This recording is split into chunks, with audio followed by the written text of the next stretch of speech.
Hello flight simmers. In today's video we're venturing out of our usual virtual programming and into the real world to look the next level racing flight simulator pro. Making the change from using your sim peripherals on a desk to building a sim rig is a fairly significant investment. You can build it entirely yourself, or you can start with a pre-built frame and then modify it as you see fit. A few months ago I went through this process and bought the Flight Simulator Pro from Next Level Racing. Before we get into it, I want to be clear that this isn't a paid endorsement, and I didn't receive the rig from Next Level Racing for review purposes. I bought it just as any of you would, so I can be totally honest about its good points and its not so good points. With that out of the way, let's start by looking at what the Flight Sim Pro is. It's actually two separate products from Next Level Racing that can be used separately but are designed to be used together. The Flight Seat Pro and the Flight Stand Pro. Simply join the two together and you get the Flight Simulator Pro. It certainly looks the business. But what's it like to actually use for flight sim, and specifically for flying helicopters? You may notice I have a steering wheel and gear shifter. I do also use this rig for driving, but I'm going to be focusing on flight sim for this video. Let's start off with the positives of this rig. The frame is made from steel, so while it's pretty heavy, it's also very sturdy. Both the stand and seat include a set of optional caster wheels, which make it much easier to move around. This is particularly useful when you're wiring everything up, as you can pull it out into the room, connect everything up, and then push it to where you want it. It's also very versatile. You get a whole variety of different mounting arms and plates, and while there is an assembly guide to tell you how to put it together, it's ultimately up to you how you want to configure it. And if after a while you decide something is not quite right, then it's simple to adjust. I also like the fact that it comes as two parts. At the time of making this video, the cost of both the seat and the stand is £1,098, which is a lot of money for many of us to lay down in one go. However, you don't have to buy it all in one go. You could buy just the stand or just the chair, and then save up for the other one. And if you've got the money, there are a number of motion simulation options designed to bolt right on. They can either be used on their own, or combined with the other motion simulation modules for their ultimate motion sim experience. However, these are currently a bit outside my budget. The seat also includes a harness, which I haven't fitted as it seems rather unnecessary if you don't have the motion sim modules. Okay, so it's sturdy, it's versatile, and has its own purpose-built motion sim ecosystem. Well, this is the part where we get onto some of the problems I've found with this rig and what I've done to overcome them.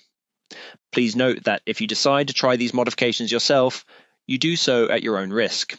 First up is comfort. This is, unfortunately, this rig's Achilles heel, only a bit higher up. Out of the box, I was able to use it for maybe half an hour before my backside was screaming for mercy. I should point out at this point that I work from home and am sitting in this thing for most of the day. Every day. Now, obviously, everyone's backside is going to be different, and what might be torture for some is a feather pillow for others. However, the general feedback I've seen from others on this seat has a similar theme. After much thought on this issue, I came to the conclusion that the primary problem here is that the height offset between the seat and the pedal board is too small. Now, as the name suggests, Next Level Racing made their name building racing rigs.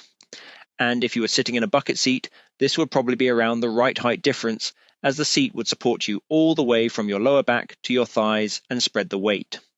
However, you swap that bucket seat for a flight seat, and suddenly your thighs are no longer supported, so your entire weight is focused on a much smaller area.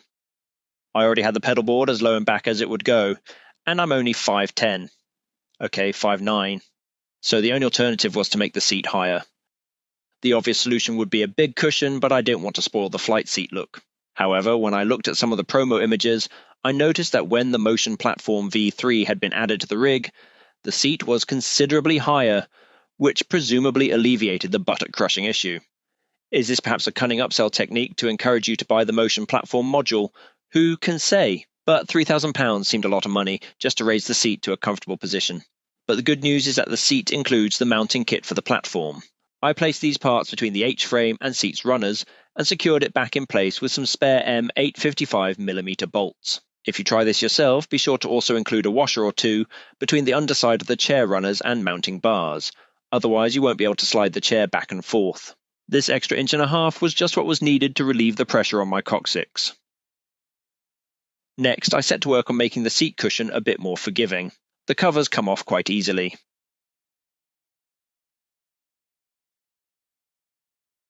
I carefully removed the existing thin top layer of foam and replaced it with some 2-inch thick memory foam. Getting the cover back on was a bit of a squeeze, but it made a huge difference to the overall comfort. So now that's the comfort side of things sorted out, the next issue is accessibility.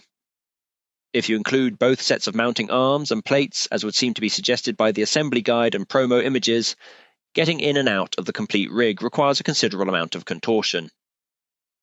What you really need is to make it so one side can be opened up to make getting in and out easier.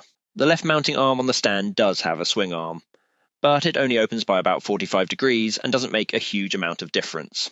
The mounting plates work nicely for your typical HOTAS throttle or throttle quadrants, and while they do have someone using a collective in one of the promo videos, it looks like a relatively short one and doesn't show the user trying to climb out over it.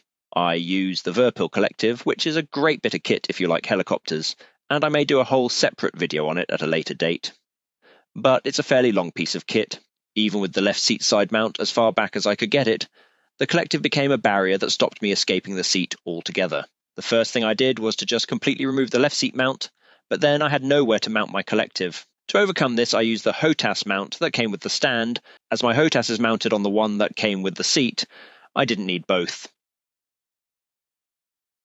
It was a bit of a squeeze getting it in there, but I can now lift the collective completely out of the way when not in use.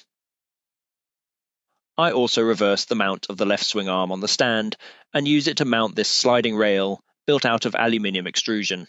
On the end is a VESA screen mount and 3D printed copy of one of the smaller mounting plates. While not as sturdy as the rest of the rig, it works pretty nicely and means I can slide the mount completely out of the way. I had to 3D print it because, for one thing, I needed to add my own mounting holes to be compatible with the VESA mount, but also because you can't buy just a mounting plate from Next Level Racing. You can get the GT Track Combat Flight Pack intended to modify one of their other rigs to be a flight sim rig. However, £129 is a lot to pay if you just need one part. It seems odd to create this modular system, but then not sell the parts to expand your rig. And while many of the parts are interchangeable, some bits are only designed to go in one place and can't be used elsewhere very easily. In that respect, an aluminium extrusion frame is much more versatile unless you want to start cutting and welding parts. The last thing I want to look at is the keyboard tray. There's not really a whole lot else you can do with it.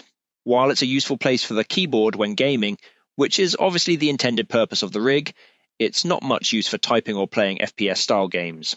For that, the best solution I've found is a lap tray, or just putting the keyboard straight on my lap if I'm feeling lazy.